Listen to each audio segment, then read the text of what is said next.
Hello, everyone, and welcome to the Journey to Fulfilling Relationships podcast, the relationship show that gets to the heart of the matter in helping you and your family lead fulfilling and connected lives at home, in business, and in life. To listen to other shows, please visit us at journeytofulfillingrelationships.com. Thanks for joining us and enjoy the show.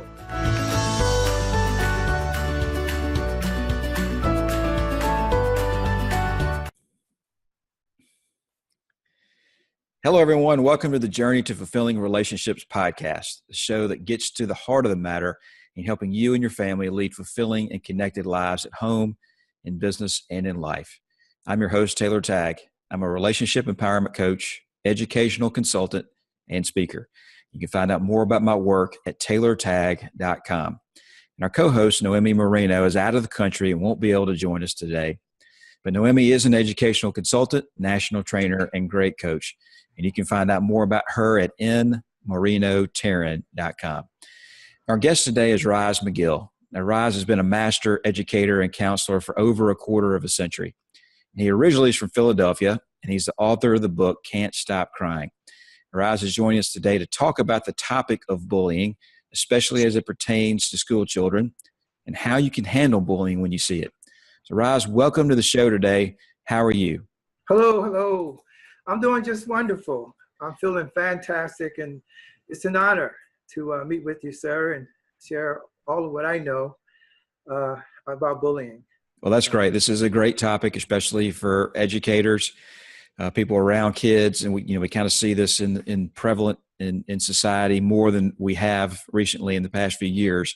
So, just give us a little bit of background about you and maybe how you kind of got into the topic of bullying and some of your highlights there. Sure. Well, I had the luxury of graduating at an amazing college, Arizona State University. And after graduating, I did not go into teaching right away. Instead, I went into counseling. And I find it a blessing and an honor because I didn't rush to teach because of the way they were paying teachers at the time. I said, well, I better go into counseling first. And like I said, it was an honor, and the rewards was amazing because it taught me a lot about youth and how they think and how they interact, and using these counseling techniques helped me to learn more about their students and how further to help them. So I waited to become a teacher. And so after about 10, 12 years of counseling, I said, I'm going to go back and get my master's degree and attended Wilmington College. Upon graduating there, I decided to put both feet in and be a teacher. And that's where the blessing got even greater because it taught me to realize that students on one side of behavior and one side of education, I have to balance that out. And I will never arrive to their education level until I teach them to control their decision-making, develop their social skills, and pay attention. The topic of bullying, I know, is probably a personal one for you. Tell me why you're so passionate about that topic, and especially helping school children deal with those particular issues. When I was working as a counselor, I was majorly concerned because I was using all of our works with one-on-one as a psychosocial worker, and then I began to work in groups as a psychosocial worker. And I had the benefit of getting a chance to work with all parents, teachers, and the court system. And so I started, again, that pattern of implementing more of concepts, and the success that I was having, I said, well, why don't I make a greater path so that I can help our students on a greater scale? So I started working on animated characters. It took long hours because I was one of those counselors that would work late hours and then make time to make these animated characters to describe ways to use my characters to do some problem solving. And that created concern because here I am late at night watching, the news and a lot of the what's happening with bullying and then school shootings.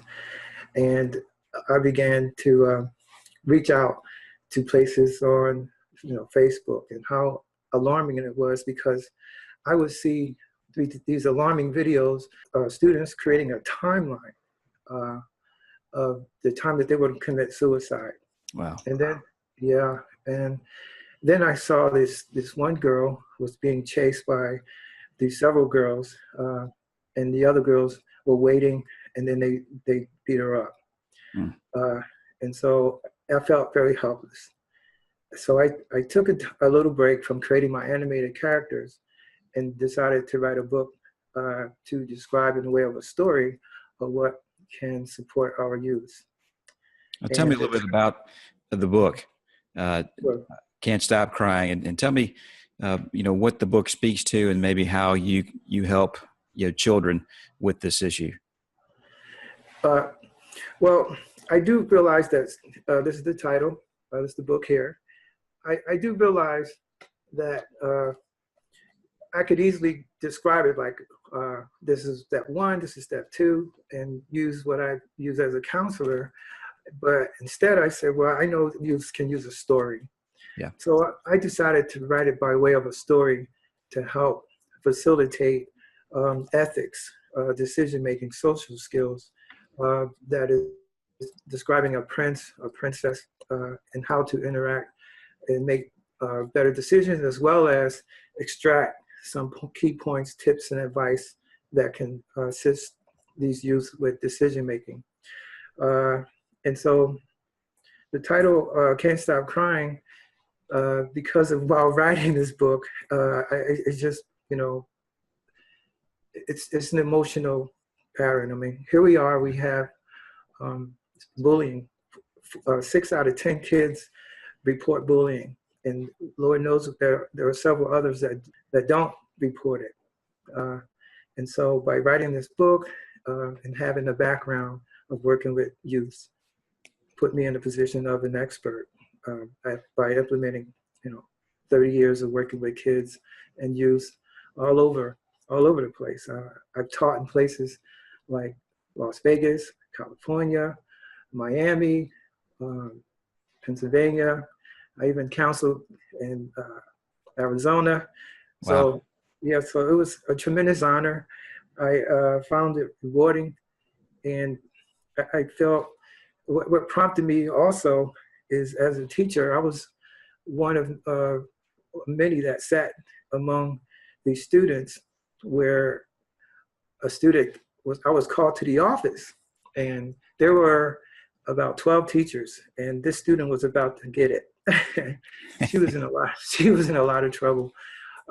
And I'm looking at her and I'm like, why are you meeting with our staff at the office? She said, you'll find out. So I go down there and I'm sitting among our staff members, and they were going one by one saying, oh my goodness, she doesn't listen. She doesn't come to school. She's not paying attention. She's argumentative. I mean, one by one. And I'm looking and I'm reflecting. I'm like, oh my goodness, this child is amazing. I have no issues. She works for me. She does her part. She pays attention.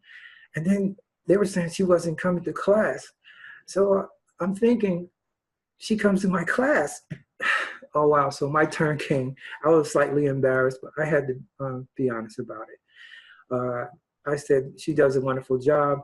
And I began to explain how putting her in a position to help others and to lead the class and get up and move. And so we had a lot of stations. I taught science.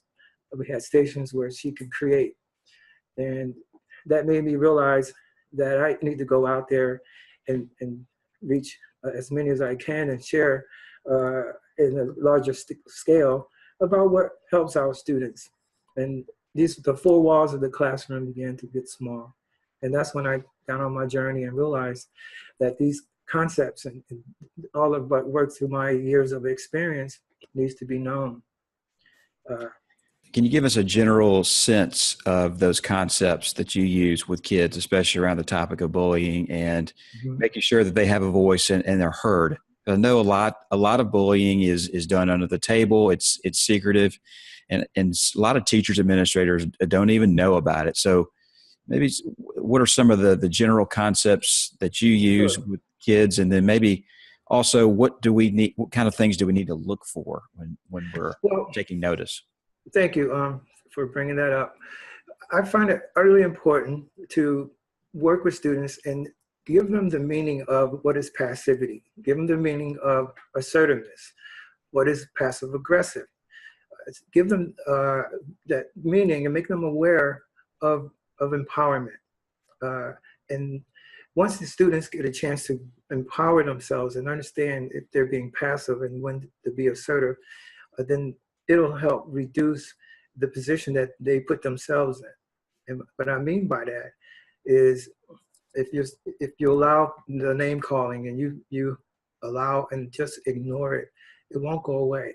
So you have to say what I appreciate and thank you for not, and this is what creates a friendship. Those are some of the basic concepts to introduce to students. So once they become aware of that, teach them how to be kind and how to interact and to encourage others. If you're able to encourage others around you, several things happen. They get to know more about you. If you're interacting, they get to share what your likes and how you are the same. So then you're developing relationships. And as professionals, when I speak with them, I also let them know that to go out and be aware of the students that are antagonizing others and intervene. Don't allow these antagonistic behavior go on.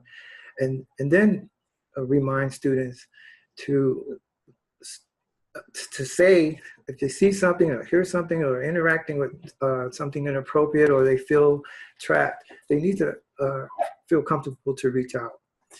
And those students that sit in the corner and or the furthest away from the group develop social skills where you're doing your classroom management and bring those students in. And you have to have activities where it includes groups, where they have to interact. And that kind of gets some of the shy behavior, the withdrawing behavior, the passive behavior to be a little more interactive. And it'll let others around them know when to share, and so that their self-esteem can go up. Yeah, absolutely. And I guess I maybe want to dive into that a little bit more, especially at the point of contact when, say, for example, one kid's getting bullied by another. There's some aggressive behavior there, and then there's probably resistance on the other side of the kid that's getting bullied. And, of course, we all hear that, well, you need to stand up to the bully. You don't need to allow this. So can you give us some maybe inside information about how to approach that interaction to maybe diffuse it so that you can begin to build a relationship with that person instead of continuing this cycle of aggressive behavior? Yeah, that's tricky because a student who's acting out or showing off or looking for attention and not even being aware of being a bully until it's brought to their attention. Right. To them, they find it fun, and then this thing about fitting in becomes sort of, they try to show it as a social norm. So by creating leaders among that group is a very, very, I would implement that concept to find leaders and give them empowerment so that the ones that know what to do can speak up. And if that student, and then when we say bullying, we don't want to label a student by saying you're a bully, because several things happen. His self-esteem is affected, and that relationship can be further from building anything. But to identify what that student's doing, like, I appreciate you not using language, calling people names, and then have that conversation with the student when the class leaves, and then encourage that student to say, look, if the person says something to you that you don't appreciate, assert yourself. I see what's happening. I won't do any judging before I'm hearing it myself. So that's a concept of standing up. Then there's that fitting in and that social problem that we all are dealing with all over the place. and that is building people up and teaching them what's right and giving them roles and identifying what's amazing about them. And that's by way of encouragement and implementation and inclusion. If you're able to use a group and show them we all have a gift, and if we help them to describe their gift and what's amazing about them, then we're putting them in a position to develop a direction. Many times our students are not thinking about tomorrow. They're thinking about today or what's on TV or on their cell phone. And then the name calling and the laughing and drawing that negative attention has to be taught. Absolutely. You're giving us some great information, because these are such important topics in schools nowadays. And I want to, for those that are interested, if the listeners here are interested in getting more information about you and your website and your book, how can we find you? They can go to RizeMcGill.com, and on my website, it includes the book, a little bit of information about the book. It includes, how to buy it.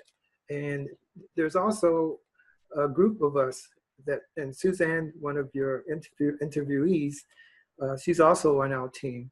And that website describes us as classroom managers through Time to Teach. And our team is called the Justice League for Classroom Management. So it's about going out to schools and districts to implement classroom management skills, and there includes several components. And by giving teachers different ways to strengthen their skills and deal and approach this low-level pesky behavior with data proven, they can implement better instructional time and increase the listening and instructional time for their students. Yeah, absolutely. And I want to make sure that the listening audience knows that Rize is Rize. Oh, yes. So, everybody can find you. Yes, RIZE, MCGILL.com. Beautiful, beautiful. Rize, tell us a little bit about some of the changes you've seen in children once they begin to implement these programs and begin to use some of these techniques and tools that you've taught to teachers. What happens with the kids? What are some of the positive changes you've seen? Oh, their self-esteem goes up. They begin to realize that by asserting themselves and encouraging others, then they develop, others get to know a little bit about themselves. And so when they report back to me, there's more friendships and there's more leadership. And then they're open. They're a lot more open to express themselves. And then they start to realize all the different skills that they have when they're showing others what to do and how to handle bullying behavior. So the relationship at home, the relationship, their schoolwork gets done, the relationship with the parents is better. So it's visible. And I know that part of your platform is bullying, but it's also suicide prevention. And this is a sad thing to talk about, but it's there and it happens. So is there something that you can tell the listening audience that they can focus on, or what should they do if they see the signs of a kid that's maybe, losing hope and is maybe talking about, ending their life? What kind of thing do we need to be aware of? Well, if you're in the classroom and you're a teacher and you're seeing students who withdraw, those are, and even what they wear. I mean, if they're wearing an overcoat and they're in the back of their class, or even if they're not wearing an overcoat, I mean, when it came to the school shooting, these are signs. These are red flags. If you see a student that's a loner, if you see a student who's picked on, and it's not going to. It's out in the open now, so we can't say that I didn't know, I didn't realize it. We just have to react.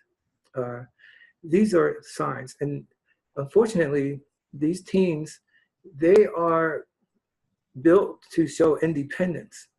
And they won't hurry up to tell you these concerns they have. Even the younger kids now, there's a level and increase of bullying, particularly increases double for African Americans in the communities. And so you have to, I would suggest to take your child out into, if you're living in the city, take them to the country. If you live in the country, take them to the city, build them up. We don't want to judge our kids. We don't want to put any blame on them, because then that puts them in a defensive position. But to allow them to just freely talk, just say, look, when we go out there, we're going to just put our phones down. I use my phone a lot, and this time we're going to take a break. I want us to see what's out there, and I want to know. And so we put them by way of stories, which is effective. If you don't have a story, write a book. It includes conversation. It has inclusion, ask questions, ask about the story, find out what's happening in the story, because it talks about ways to get along and ways to encourage. The character is followed by a bully. And this character, who encourages everybody he meets, becomes popular. And he becomes so popular that he's called upon his angel to help save the world. And all of a sudden, he needs that bully to help him save the world. So just imagine that conversation. If you don't have that conversation on that resource, that this resource will help you to create and build that bond again with your family members. So give them the empowerment to tell you what's going on in their minds. It's going to give you a whole lot of information, and realize, without judgment, encourage them. Tell them stories about, if you don't get the book right away, tell them about success stories and how to make it into independence to the working world by what they ask or share, to show them how to become adults. And don't judge. You don't want to argue with them, because then you're shutting them down, and they're going to rebel, and then there's going to be more distance.